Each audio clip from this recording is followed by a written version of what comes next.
పరచేతమునలేవు పాప పుణ్యములను పరచేతమునలేవు సాముచిలు పొందుట తగిలియుండు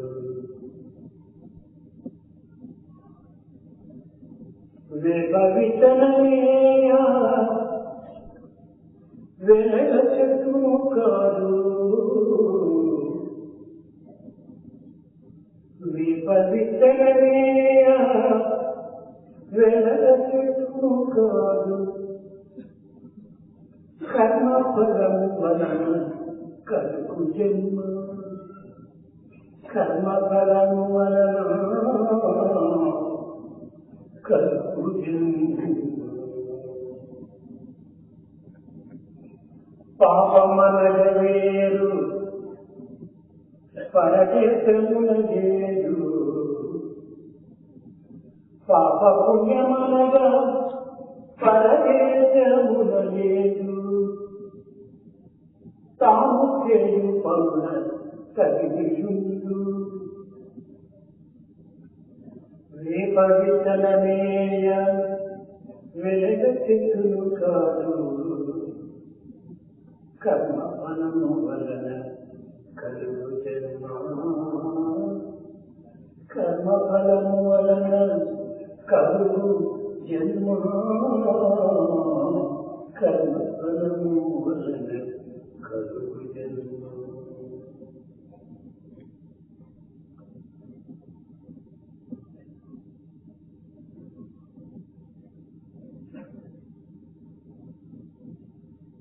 A thing called sin is not to be looked for exclusively. There is nothing like a sin. There is nothing like a fruit of one good deed which you could seek for and they would be yours. One deed alone, one action alone are responsible for whatever consequences one reaps in course of time. You sow a seed of need, the tree would be in tune with the nature of this seed. It is only through the fruits of one's karma or action that birth is given to an individual. कर्मानुबंधी मनुष्यों के जगत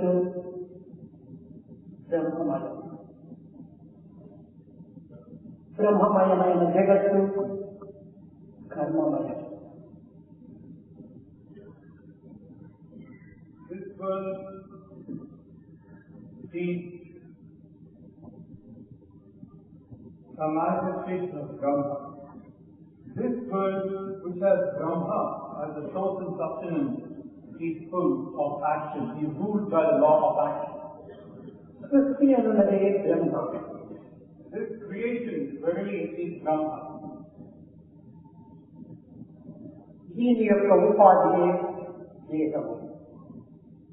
The base of support for this is the body. Karma anaga jiva shakti. Karma virtually means this life-giving force. ఈ జీవశక్తి అయిన కర్మ ధరించినటువంటిది ఈ కాయం.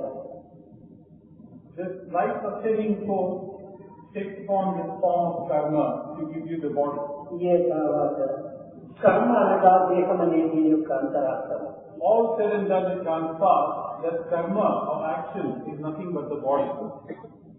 మానవులు క్రియలకు కర్మలను చెప్పుకుంటూ whatever one performs in worldly existence are classified as karma. ఈ కర్మల ఫలమును అనుభవించే నిమిత్తమై కాయమును ధరించు. In order to true. We see the fruits of this karma. One takes upon this body. కనుకనే కర్మానుబంధిని మనుష్యలోకి ఈ కర్మల చేత కట్టబడినటువంటిదే మానవత్వం. So, one life is a thing which is bound by these actions. కర్మలమయమే ఈ కాయము. This body has been given for the sake of undertaking these deeds or actions. పాప పుణ్యము యొక్క ఫలమును ఘనీభవించేటువంటి ఒక స్వరూపమే ఈ మానవత్వం.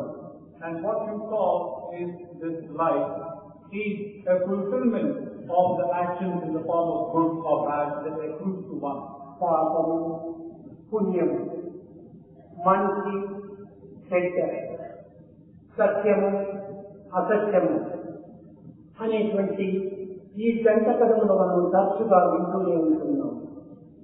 We do come across rather often these pairs of opposites, sin and the fruits of good deeds, good and bad, truth and falsehood. యజ్ఞ, యాగ, దాన, తపస్సు ఇత్యాది వైదిక కర్మలను ఆచరించే సమయంలో వీటిని పుణ్యకర్మలని భావిస్తున్నాం. Whenever we perform a yajna or yaga or indulge in charity or perform penance, we feel that we are undertaking good and noble tasks. ఇట్టి కర్మలను ఆచరించే సమయమునందు దేహాత్మ బుద్ధిని కలిగి ఉండటం చేతనే ఇక్కడ అహంకారం ఉన్నటువంటిది మనలో ఆవిర్భవిస్తున్నది. Now, whenever we undertake the performance of any of these tasks, because the body and the intellect are involved, this sense of ego comes uppermost. It comes to the fore. ఇట్టి పవిత్ర కర్మలను నేను ఆచరిస్తున్నాను అనేటువంటి భావము మానవుని యందు స్థిరపడిపోతున్నది. I am performing such a sacred task. This is the thought uppermost in the individual. అన్యాయము, అక్రమము, అనాచారము, అసత్యము, పరపీడనం అనేటువంటి ఈ చెడ్డ కర్మలను ఆచరించే సమయమునందు మానవుడు దీనిని లక్ష్యములను ఉంచుకొనక తన యొక్క కర్మల యందే నిమగ్నుడై తన యొక్క ప్రజ్ఞను మరచిపోతున్నాడు. The same person, when he does things which are undesirable, like him taking the path of injustice, or taking to violent methods, or doing bad things, or harming others, he forgets this very fact that he is performing these. తమ యొక్క స్థితిగతులను పురస్కరించుకొని మానవుడు పుణ్యపాప కర్మల యందు ఆ కర్మ ఫలములను అనుభవించే నిమిత్తమై కాయము ధరించే తన యొక్క కర్తవ్యమును వ్యక్తం చేస్తున్నాడు. Keeping in tune with his capabilities and with his status, he performs these through the medium of the body, either the good deed or the bad one.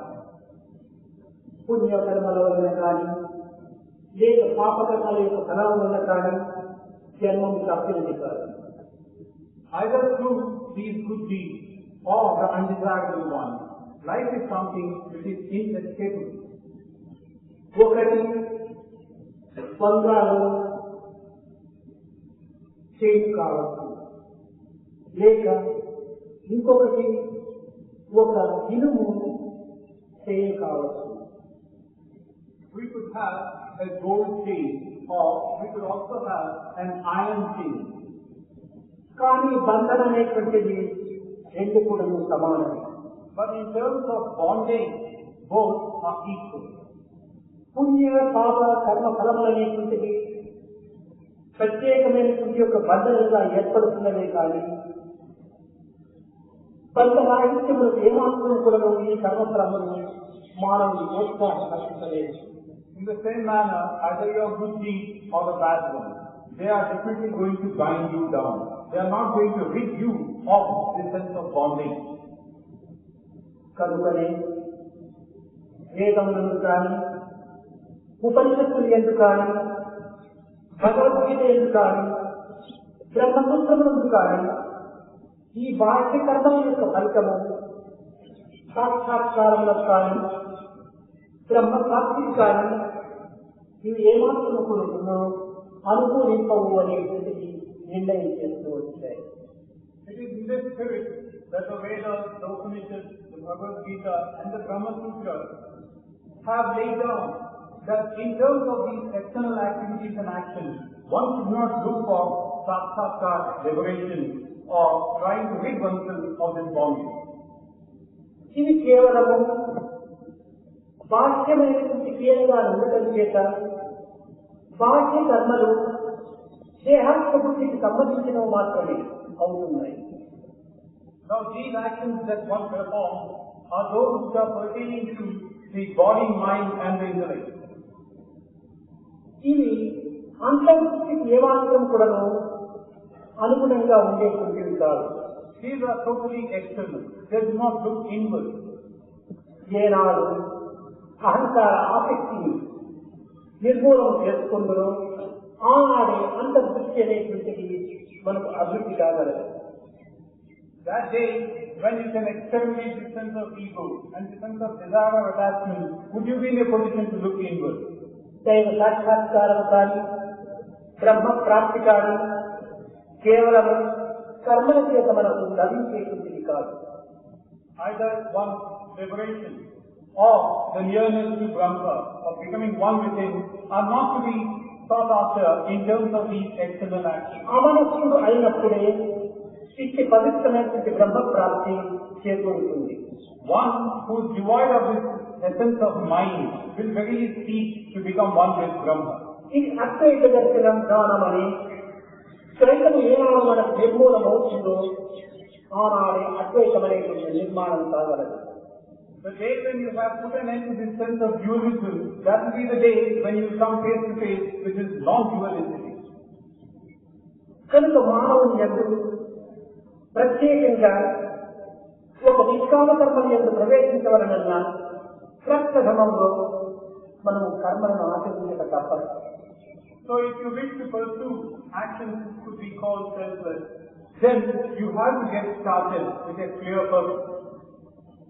ఒకే పర్యాయం కర్మల నుంచి నిష్కామ కర్మలకు ప్రవేశించడం సాధ్యం కాదు. It is not possible for you to go over from this medium of performing actions to a phase of not having any దుష్కర్మలను సత్కర్మలుగా చేసుకుని సత్కర్మల ద్వారా నిష్కామ కర్మలో ప్రవేశించడము ఒక చక్కని మార్గం. To selfless action.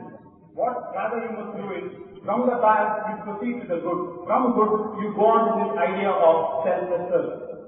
అప్పుడే ఆత్మజ్ఞానం మనకు లభిస్తుంది. Then you would be able to secure this Atma-jnana. జ్ఞానం వలననే మోక్షము బ్రహ్మ ప్రాప్తి. With this supreme knowledge you will have liberation. జ్ఞానం ఎప్పుడు మనకు చేకూరుతుంది? When would we get this supreme knowledge? చిత్తశుద్ధి ఏర్పడినప్పుడే జ్ఞానం మనకు లభిస్తుంది. Only when we have purity of heart. చిత్తశుద్ధి కర్మల ద్వారానే చేకూరుతుంది. And this purity is to be sought in terms of our actions. చిత్తశుద్ధియే కర్మ. These actions have been laid down so that you purify yourself. కనుకనే మానవుడు ప్రప్రథమంలో కర్మలలో ప్రవేశించాలి. So first and foremost it's imperative that one plunges into the field of karma. క్రమక్రమేణా సత్కర్మలుగా నిరూపించాలి. Gradually you must try and make them good and noble ones. సత్కర్మల ద్వారా నిష్కామ కర్మలో ప్రవేశించాలి. Through the medium of good deeds would you go on to this sense of not looking for the fruit of those actions. దేహము మనస్సు ఆత్మల యొక్క కూడికే మానవత్వం. The body, the mind and the Atma, these three constitute man. ఇవి మూడు కూడాను అన్యోన్యాశ్రయమైనటువంటి. These three are interdependent. అవినాభావ సంబంధమైనటువంటివి. They are inseparably linked. ఇవి ఒకదానిని ఒకటి వదిలి ఉండలేవు. These cannot exist to the exclusion of the other. అప్పుడు ఉండగా ఇది అర్థం కాని జీవితంగా రూపొందుతుంది. If you can really see that it is so, then it's a meaningless existence. దేహము మనస్సు, మనస్సు ఆత్మను అనుసరించినప్పుడే ఇది పూర్ణత్వం అవుతుంది. The body to follow the mind to follow the Atma. This is the way you seek fulfillment in life. కేవలం దేహంని ఆశ్రయించడం చేత పశుత్వంగా మారిపోతుంది. By following blindly the body, it's a case of animal existence. మనస్సును ఆశ్రయించడం చేత మానవునిగా రూపొందుతుంది. By following the dictates of the mind, you become man. ఆత్మను అనుసరించడం చేత దైవత్వాన్ని పొందుతుంది. By following the dictates of the Atma, you become God. దీనిని ఆధారం చేసుకొని భగవద్గీతలు కర్మ ఉపాసన జ్ఞానములని 3 మార్గములను నిరూపిస్తూ వస్తుంది. In keeping with this idea, the Gita lays down this threefold path: karma, upasana, and jnana. కాయముతో కర్మను ఆచరించడం, The body to perform this karma or action, మనసుతో మానవత్వాన్ని చింతించడం, through the medium of the mind to think of the Lord, సద్భావనను పెంచుకోవడం, to further enlighten good thoughts, సత్చింతనలో ప్రవేశించడం, and to go into the domain of good thoughts. ఈ విధమైనటువంటి యొక్క ఉపాసనా మార్గములను మానవత్వము ప్రవేశించుకుంది. This is the medium of upasana, where one has to lead one's existence. సముద్రమైన నది సాగరంలో చేరినట్టుగా ఈ మనస్సు మానవత్వంలో లీనమనిపించినప్పుడే ఈ దివ్యమైనటువంటి ఆత్మతత్వం మనకు లభ్యమవుతుంది. Just as the river would one day become one with the ocean, so also through this medium of upasana, the mind will merge with the Atma. మనస్సుకు సంకల్పమునే సారథి. For the mind, these desires or thoughts are the charioteers. కనుక మొట్టమొదటి మానవుడు సత్సంకల్పమును అభివృద్ధి చేయించుకోవాలి. So it is necessary for man that this thought of his has to be a good and noble one. సంకల్ప వికల్పాత్మకం మనః అని సంకల్పం యొక్క చేరిక చేతనే మానవుని యొక్క చర్యలు కూడా మంచి చర్యలుగా రూపొందుతున్నాయి. It is this aggregate of thoughts which will make man take up some action. ఇట్టి మంచి చర్యల యొక్క చర్యలకు మూల కారణము మనస్సే. So either for the good that you do or the bad that you do, it is the mind which is responsible. మనుష్యానాం బంధమోత్సవని మనస్సు యొక్క తత్వాన్ని సత్యము లాభించుకున్నప్పుడే మానవత్వం కూడా సార్థకత జరుగుతుంది. It's been said that mind is responsible either for the equation or for one's bounding. So try and take care of the mind first.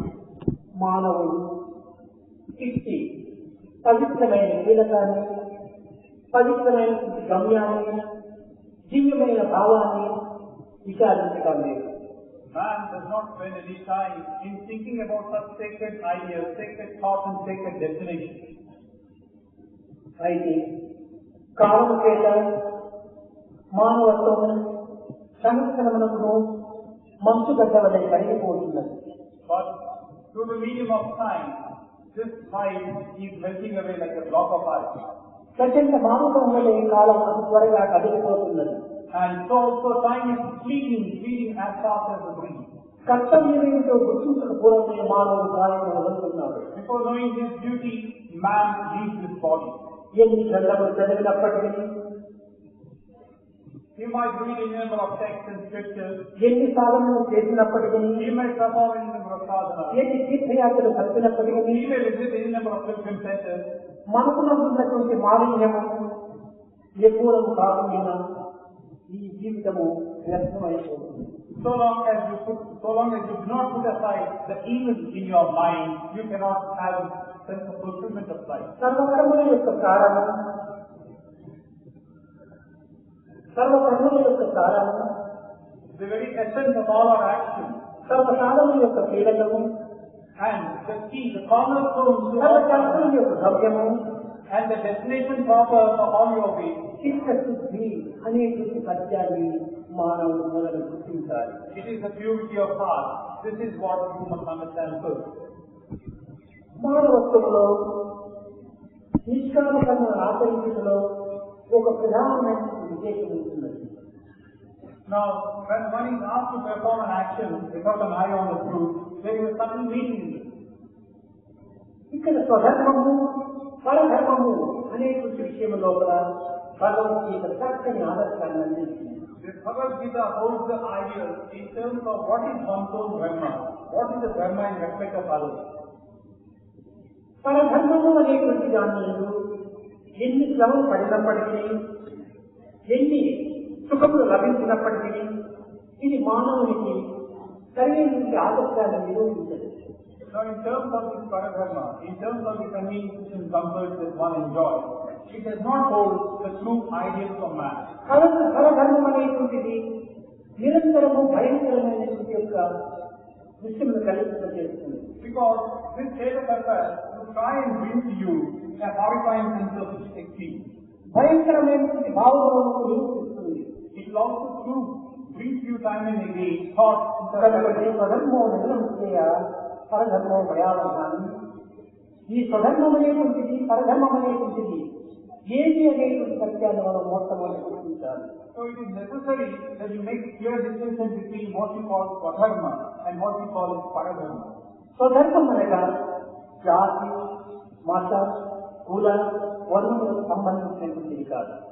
Swadharma is something which transcends the limitations of country, place, time, or caste, or creed, or religion. స్వ అనగా ఆత్మ. Swa here means Atma. ఆత్మయోగములకు సంబంధించినటువంటి ధర్మమే స్వధర్మం. So this dharma is one which is tuned to the Atma, that is Swadharma.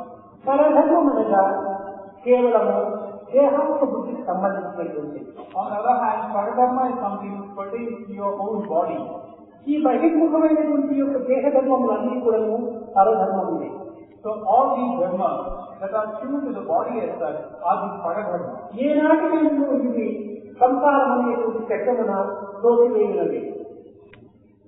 You can be sure that one day or the other they are bound to put you down. తాత్కాలిక సుఖ సంతోషాలను అందించినప్పటికీ ఇవి నిరంతరం ఏదో ఒక విధమైనటువంటి భయప్రాణులను కల్పిస్తూ ఉంటాయి. Now these actions under Paradharma might give to you momentary comfort and joy, but in course of time they are going to bring you. పరధర్మముల యొక్క ఫలితము కేవలము బంధకారణమే. They are bound to bring you with fear. Now these are those again which lead you to bondage.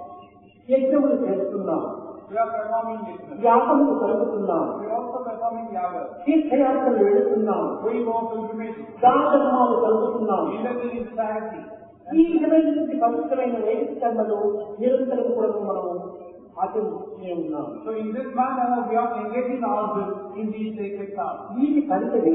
What is the result of all these? వీటి వల్ల మనకు లభించేటువంటి యొక్క గమ్యం ఏమిటి? What do we reach at the end of it all? ఇది కేవలం ఒక బంధనకే మూల కారణంగా ఏర్పడుతున్నాయి. This is merely a way to bind you more and more. కనుక ఈ చేసేటువంటి యొక్క సత్కర్మలు అహంకార భావము, ఆసక్తి, ఈ రెండింటినీ మనము లేకుండా చూసుకోవాలి. So in these sacred tasks that you perform, there should not be any iota of ego or a sense of the self being involved. ఆసక్తితో చేసినటువంటి కర్మలు అనుభవం అనేటువంటి యొక్క జన్మము లభిస్తుంది. Now those karmas which are performed through the medium of asakti or passion, you have this janma or birth again. అహంకారం అనేటువంటి భావంతో ఆచరించినప్పుడు ఇది పునర్జన్మములకు పునాదిగా ఏర్పడుతుంది. And those performed through the medium of ego will again bring you back birth. అయితే ఈ వ్యక్తిగతాది కర్మల వల్ల మనకు లభించేటువంటి ఏంటి? What then are we trying to get through the medium of the yajnas and yagas? పునరపి జన్మ, పునరపి మరణం.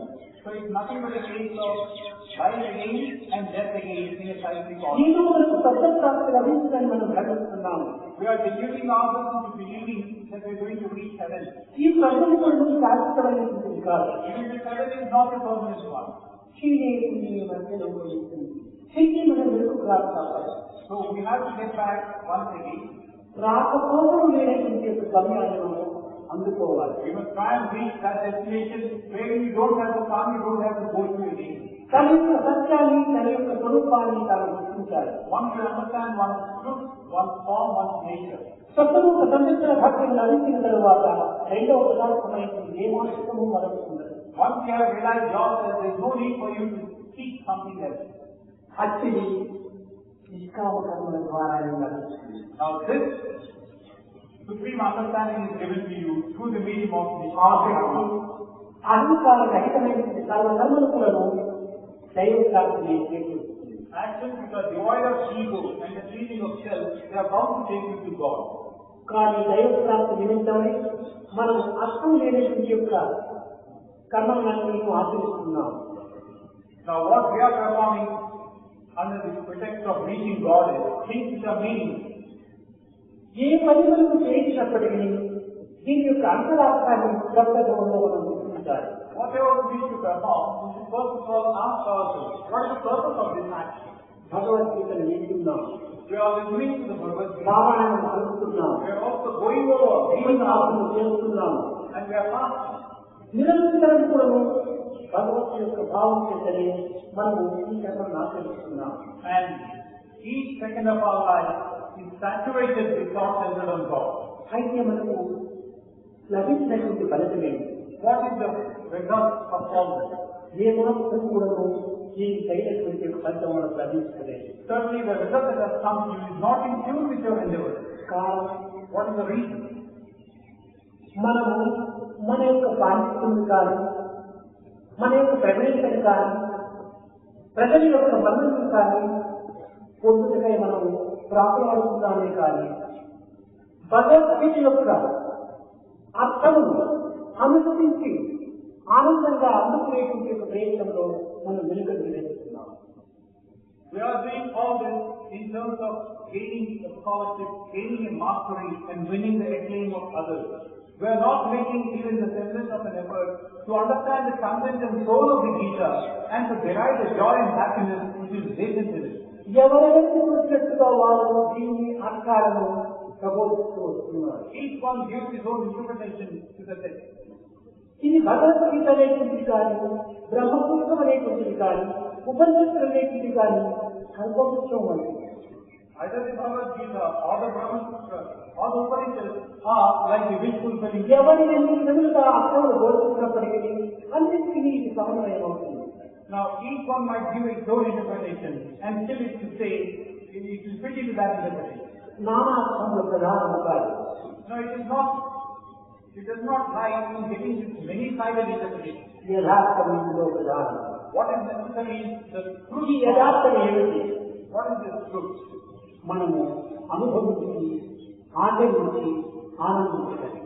We have to experience it, understand it, and get immersed in the Ananda therein. నిజముగా వాటిని మనం అనుభవించలేదు. Truly speaking, we are not experiencing it. కనుకనే మనం ఆనందములకు దూరమైపోతున్నాము. That's why we are getting far removed from Ananda. నిరంతరం పారాయణం చేసే మన కాలం వ్యర్థం కాలుస్తున్నాము. We are wasting away our time in indulging in parayana, going over the scriptures. పారాయణం చేత మనకు లభించేటువంటి ఫలితం ఏమాత్రమూ లేదు. And through this medium of reading continuously, we don't get any benefit. మన యొక్క బాధను, మన యొక్క అంతరాత్మను సరైన రీతిలో మనం గుర్తించడానికి ప్రయత్నించాలి.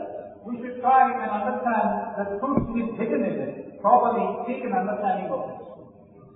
అంధకారం వల్ల హతమానమే చూడ వస్తువు దీపపు వాస్తవం. దీపం పేరు చెప్పినంత మాత్రమున మన చీకటి ఏమాత్రం కూడా దూరం కాదు. We should try to understand the darkness of our own ignorance. Just by saying that there is no lamp or there is a light, you cannot say that. రోగపీడితుని బదులు రోగము తిన్న ఔషధ మహిమము అంతది.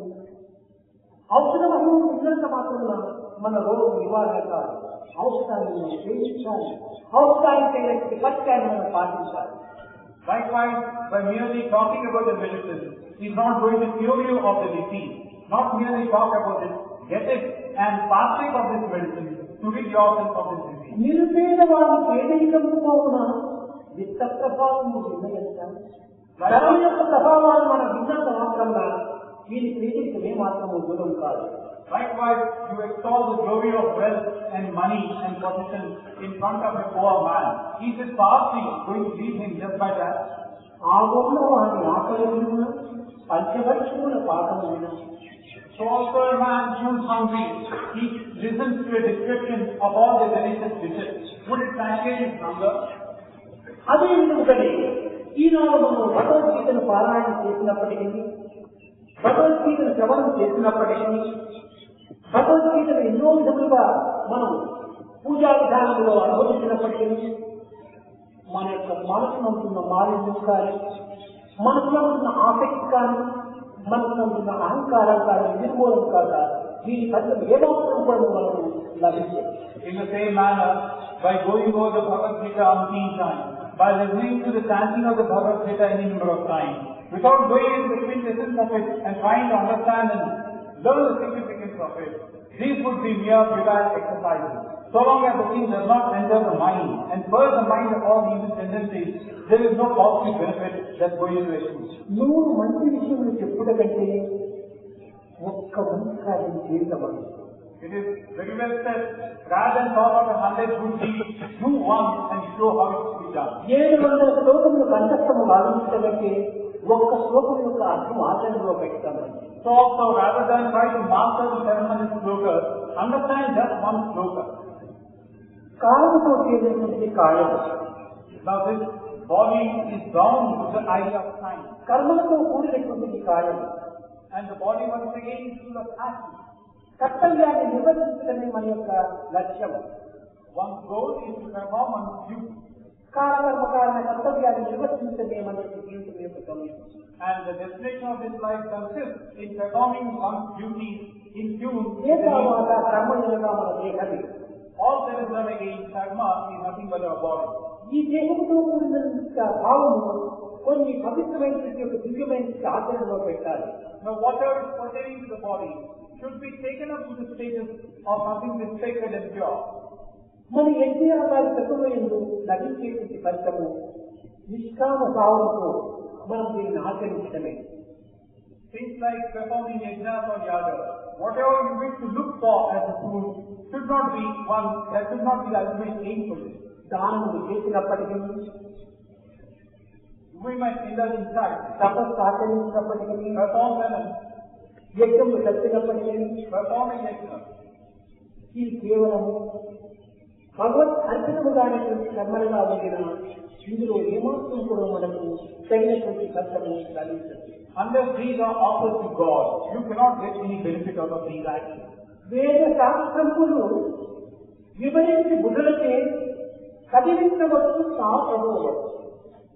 The Vedas, the Shastras and the Scriptures, one could master them as well as one could preach on them to those innocent ones. యజ్ఞ యాగాది తపములు అధికార వెలువతే చేయించవచ్చు సాధేయవచ్చు.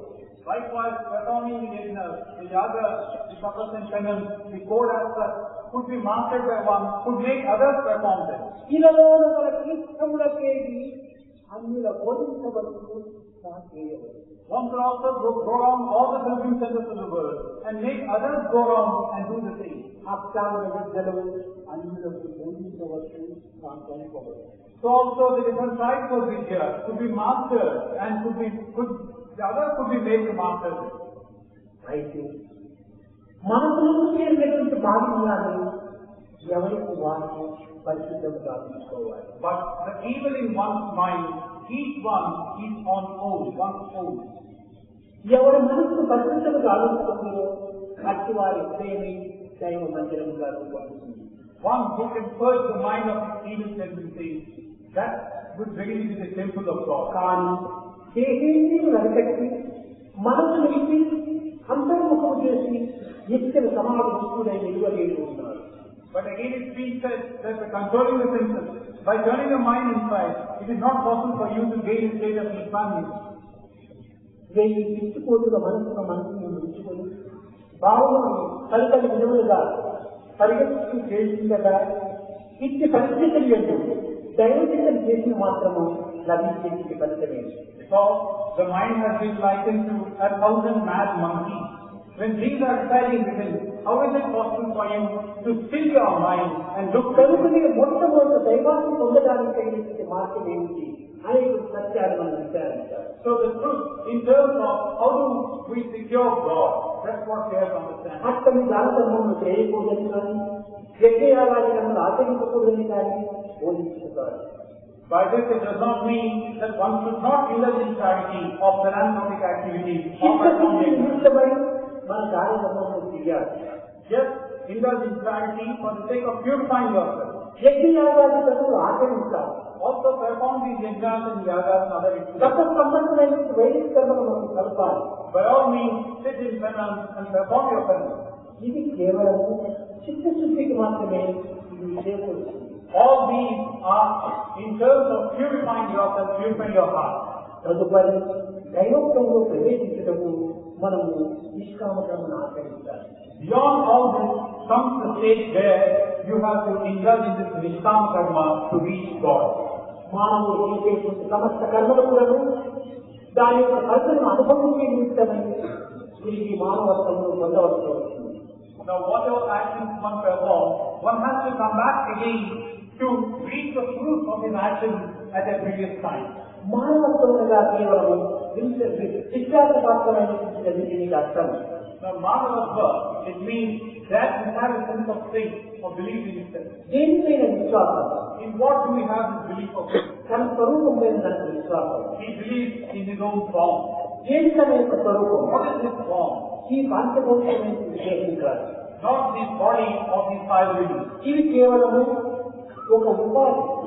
These are merely the support of కర్మాచరణ నిమిత్తమై ఏర్పడినటువంటి ఒక కాయం. Yes, the body has been given so that you could perform. ఇది ఒక పనిముట్టు. This is like an instrument. పనిముట్టు చేసేటువంటి ఫలితము పనిముట్టుకి ఏం ఫలితము? Whatever you perform through an instrument, how does the instrument derive the benefit of this? కనుక ఇది కేవలం జడమైనటువంటి యొక్క పనిముట్టు. So this body is like the inner instrument. ఈ జడమైనటువంటి దేహంతో ఆచరించినటువంటి కర్మలు మనకి ఏమాత్రం కూడా సాక్షాత్కారములకు శరీరానికి సహాయం చేస్తుంది. So whatever actions we perform through this inner instrument of the body would not make you come face to face with the vision of the Lord. తద్వారా ఈ మానసిక పరివర్తనను కొంతవరకు పవిత్రమైన మార్గంలో ప్రవేశపెట్టారు. Alongside should come this transformation of the mind, and మానసిక పరిణామం లేకుండా పరతత్వం మనకి ఏమాత్రం కూడా లభ్యం కాదు. without this accompanying transformation of the mind, you cannot hope to reach beyond a point. ఎన్ని జన్మల నుండియో ఎన్ని యుగముల నుండియో మానవత్వము ఈ విధమైనటువంటి క్రియలను ఆచరిస్తూ కట్టకడపటికి జననమరణం లేని చక్రములో పడి అవస్థలకు గురి అవుతున్నదే కానీ నిత్య సత్య నిర్మలమైనటువంటి ఆత్మతత్వాన్ని తాను అందుకోలేకపోతున్నారు. Now from time immemorial, from Yuga down the ages, people have been performing these actions and going through this routine. What's the result? The result has been this eternal cycle of life and death. Nobody has been able to understand the true nature of one's existence. That which is permanent, which is lasting. Highly educated scholarly persons, and those who have a high degree of intellectual capability, highly wealthy people, అందరూ ఈ పవిత్రమైన కర్మను ఆచరిస్తూనే ఉన్నారు కానీ have been performing these noble and sacred tasks throughout. దాని యొక్క గమ్యమైనది అనేటువంటి సత్యాన్ని వారు ఏమాత్రం విచారించలేదు. They are not able to understand what is the destination proper of all these. జీవితం యొక్క రహస్యం ఏమిటో వారు గుర్తించడానికి ప్రయత్నించలేదు. They are not making an effort to understand the secret of life.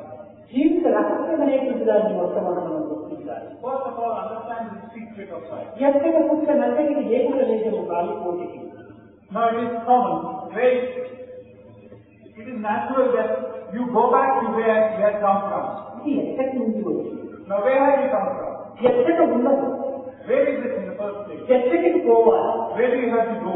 ఈ సత్యాన్ని మనం ఏమాత్రం కూడా విచారించండి. We are not trying to understand the secret of it. ఉన్న ప్రదేశంలో వాటిని శాశ్వతంగా భావిస్తున్నాం. We regard that where you are as a permanent thing. ఇది కేవలం ఒక బాడీ ఇటువంటి. This is like a rented house. మనం ఉన్నటువంటి ఈ ప్రదేశం కేవలం ఒక మార్గ మధ్యంలో నిలిచినటువంటి సత్రం వంటిది. And this place where we are is like a chowdhury on the way. కానీ ఈ ప్రయాణం మనం కలుపుతున్నాం. ఎక్కడికి మనం చేరాలి?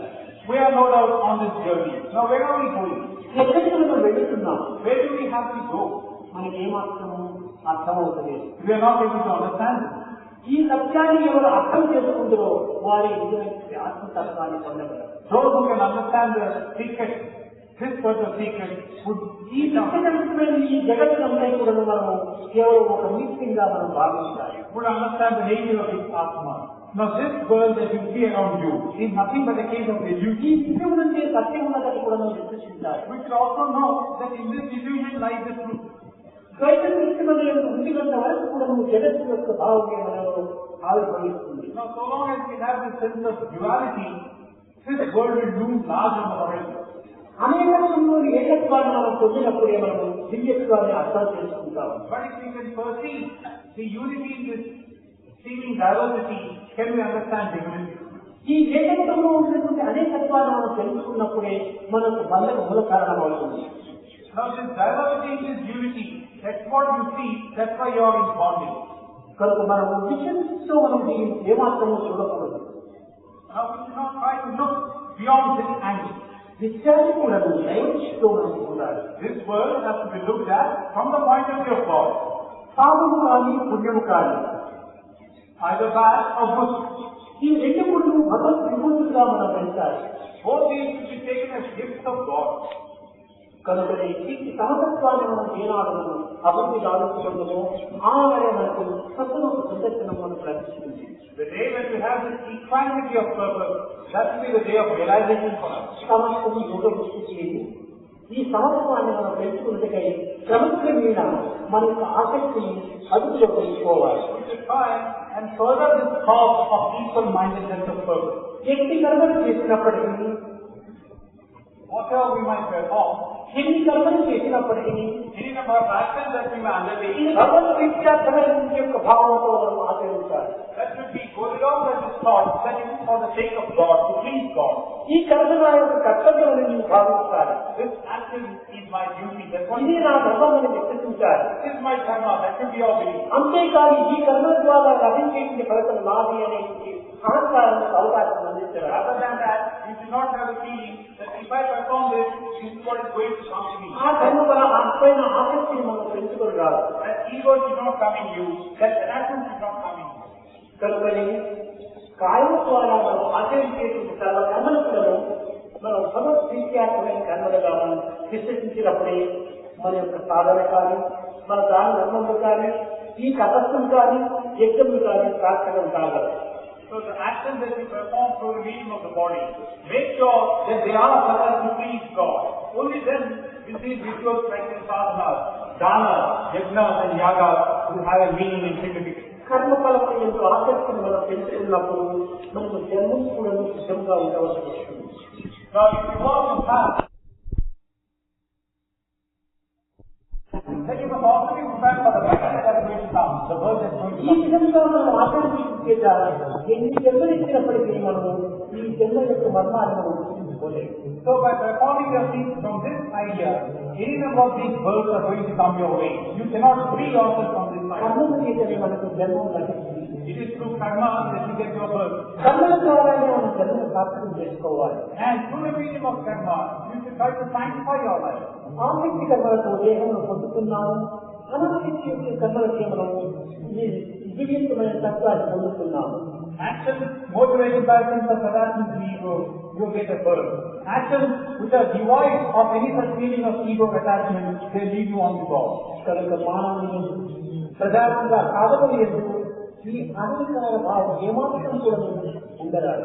In man and in primary in sadhaka, this ego should have no place. అహంకారం మానవుని అధపతనం చేస్తుంది. Ego bring you disaster. ఇంత మాత్రమే కాదు, Not just this. ఇది కేవలం ఆత్మతత్వానికి అతి దూరంగా వెళ్ళిపోతుంది. It will also take you away and far away from Atma Tattva. ఎన్ని జన్మలకు ఇది కారణభూతమై ఏర్పడుతుంది. And this is what will be the cause for any number of your births. వినయ విధేయతను మనం ప్రకటించాలి. Pride and humility and obedience. ఇవన్నీ గురించి కేవలం భగవత్ విభూతులుగా మనం అనుసరించాలి. All these should be taken as dictates of God, His command. ఆసక్తిని అదుపులో పెట్టుకోవాలి. Try and curb our attachment and desire. మానవునికి ఆశలు లేదు. Man has any number of desires. ఈ ఆశల చేతనే వాడు భద్రత అవుతున్నాడు. Because of these desires, he is bound. తన బుద్ధి మంటపడుతున్నాడు. And his intellect gets numb. దివ్యత్వానికి దూరం అవుతున్నాడు. And he is removed from divinity. కనుక క్రమక్రమేణప్పుడు మనం ఆశలను అదుపులో ఉంచుకొని అహంకారం నిర్మూలంగా ఉంటున్నప్పుడే ఆధ్యాత్మికం సరిగా అర్థమవుతుంది. So curbing one's desire and exterminating ego, this is the surest way to reach God and to become one with Him. రాగద్వేషాలను మనం అధికంగా పెంచుకుంటున్నాం. What we are doing is trying to further and nourish this attachment and hatred. రాగద్వేషులే మానవునికి ప్రధానమైనటువంటి రోగము. Now these are the primary diseases of man. ఈ రోగము కలిగినటువంటి వారికి ఔషధం ఏమాత్రం కూడా పనిచేయాలి. One who is afflicted with this disease, ordinary medicine would be of no use. కనుక ఈ రాగద్వేషంతో పాటు కొంతవరకు ఈ మానవత్వాన్ని నిర్మూలం గావించుకునేటువంటి ఏకాన్ని కొనుక్కుంటున్నాడు. So, by furthering this attachment and hatred, he is only trying to bring ruin to his own existence. క్రోధం మానవుని తత్వం గావించుతున్నాడు. And then again, anger engulfs man. అసూయ అంతకంటే హీనమైన స్థితి కొనిపోతున్నాడు. Jealousy would pull him down even further. ప్రాగద్వేషముల వలన ఇవన్నీ కూడా అభివృద్ధి పొందుతున్నాయి. And because of this attachment and hatred, these other evil things come in. ఎన్ని పవిత్రమైన విషయాలు మనం విన్నప్పటికీ, any number of good things that we might, ఎన్ని గ్రంథములు చదివినప్పటికీ, any text that we might read, ఎంతటి గొప్ప విద్వాంసులు అయినప్పటికీ, we have a scholar every doorstep. చెప్పిన వాటిలో ఒక్కడైనా మనం ఆచరణలో లేకుండా, if we do not put into practice even something that ఆచరణలో ఉండకుండా and experience and translate into action, ఇది కేవలం తనను తాను ద్రోహం చేసుకున్నటువంటి వాడు. it's a case of deceiving oneself in the ultimate reality. ఇది ఆత్మద్రోహంగా అర్థమవుతుంది. And this really will become deceiving your heart. పనులు చెప్పినటువంటి వాటిలో ఏ ఒక్కటైనా కూడా మనం ఆచరణలో ఉంచాలి. All that you wish to preach to the second man, try to put into practice even once. పనులు తమను ఏ విధంగా గౌరవించాలని భావిస్తామో అట్టి గౌరవాలతో మనం ఇతరులను గౌరవించాలి. You want the other man to honor and respect you. Now you do it in the first place, honor and respect him. పనులు మాత్రం మనం గౌరవించగా తనను పనులు గౌరవించాలంటే ఇది సాధ్యం కాదు. We do not respect and honor the second man. We want him to do likewise to us. అది కేవలం స్వార్థంతో కూడినటువంటి చేస్తుంది. Now this is the case of things that is to the extreme. స్వార్థం ఉండినంత వరకు పరాత్మ మనకు అర్థం కాదు. So long as your sight is selfishness, you can't look beyond. కనుకనే ఈ దుర్గుణములను దూరం కావాల్సుకొని, so try and put aside these evil tendencies. సద్భావనను పోషించుకొని, further the good and noble thoughts, సదాచారంలో ప్రవేశించే నిమిత్తమై indulge in good actions and good activities. ఈ సత్కర్మలను మనం ఆచరించాలి. Try and perform good deeds. ఈ సత్కర్మల ద్వారా చిత్తశుద్ధి ఏర్పడుతుంది. Through the medium of such good and noble actions, చిత్తశుద్ధి ద్వారా you will gain purity of heart, జ్ఞానం లభిస్తుంది. and through that will come to you. జ్ఞానం చేత మోక్షం ప్రాప్తిస్తుంది.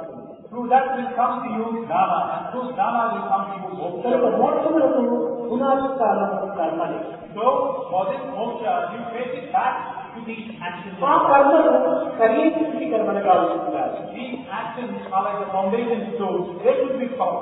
ఆసక్తి ఎక్కడైన కర్మలుగా ఉంటున్నారు. They should be devoid of any element of self, అహంకారం ఎక్కడైన కర్మలుగా ఉంటున్నారు. devoid of any element of ego. భగవత్ అధికమైన కర్మలుగా Should ఉంటున్నారు. be offered to God. Bhagwat విద్యార్థమైన కర్మలుగా Should be ఉంటున్నారు. set up to please God. అట్టి కర్మలే సత్కర్మలని, అట్టి కర్మలే పుణ్యకర్మలని మనం గుర్తించాలి. Such actions alone should be called good, sacred, and noble and ఏదో enduring. ఫలములను లక్ష్యంగా తీసుకొని మనం కర్మను ఆచరించాలి. Now we should not just do the actions for the sake of doing it. తిరిగి ఆ ఫల నిమిత్తమై మనం జన్మ ఎత్తవలసి వస్తుంది. If you have an eye on the fruit of your actions, you have got to come back to receive the fruit. వచ్చినటువంటి జన్మం నాశనం కావిస్తుంది. What this life that has come to you, sanctify it. కొత్త జన్మలకి మీరు పునాదులు వేయకండి. Don't lay a foundation stone for a birth that's future. హృదయాన్ని పవిత్రం కావించుకొని, This life that's given to you, కరుణను బాధించినటువంటి మాటలతో, కరుణను బాధించినటువంటి మాటలతో, by sweet and honey words that not to hurt others, కరుణను కట్టబెట్టినటువంటి కర్మలకే but actions do not harm and injure others. కార్యం ప్రార్థన ఉండాలనుకోవాలి. Sanctify this body of yours. అందుకు నిమిత్తమై ఇట్టి కర్మలను ప్రశాంతి నిలయంలో మనం ప్రారంభిస్తున్నాం. So with this end in view, we are embarking on this sense of purpose in Shanti. Prashanti నిలయంలో భావించేటువంటి ఏకీ ఆధారితలు ఫల నిమిత్తమై కావించడం కాదు. These yajnas and yagas performed in Shanti Nilayam are not with an eye on the fruit of being లోక కళ్యాణార్థం, for the welfare of all beings, లోక సంస్థ పురోభవని సగులులను సుఖశాంతులతో వర్తిల్లాలి. so that all may enjoy peace and prosperity. ఏమిటి ఈ సుఖము? What is this prosperity of ఇది welfare? సుఖమా? Is it this కాదు, ఈశ్వర సన్నిధి సుఖం నిమిత్తమై. What is this prosperity that you're talking about? That pertaining to the world? No. That pertaining నిజమైన సుఖం అదే. true comfort is God's శాశ్వత presence. శాంతి అదే. Permanent lasting peace is God's presence. ఈ లౌకికమైన సుఖములు, లౌకికమైన శాంతులు మనము అనుభవలేదు. This worldly peace and comfort are momentary. ఇది నశ్వరమైనటువంటి యొక్క దేహము, నశ్వరమైన జగత్తు. Now this is something which has no meaning. What you look for in this. ఇందులోనే శాశ్వతమైనటువంటి యొక్క జగత్తును మనం దర్శించాలి. That which is lasting, that which is not lasting, lasting to be seen in that. కనుక ఇంటి సమదృష్టిని మనం పెంచుకొని Try and develop this purpose of mind. సంగతికి దూరం చేసుకొని And try and put aside thoughts and dwell on your immediate. అధ్యక్ష విషయాన్ని పొందాలని ఆశిస్తూ ఆశీర్వదిస్తూ నా పట్ల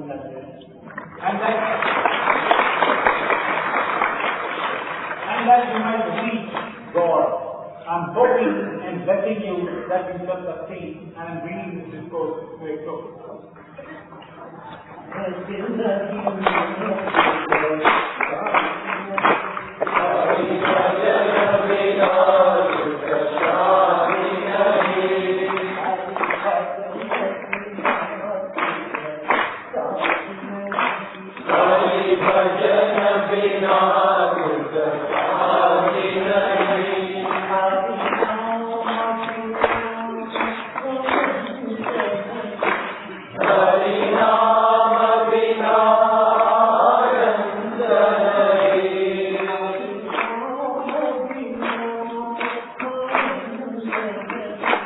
Hare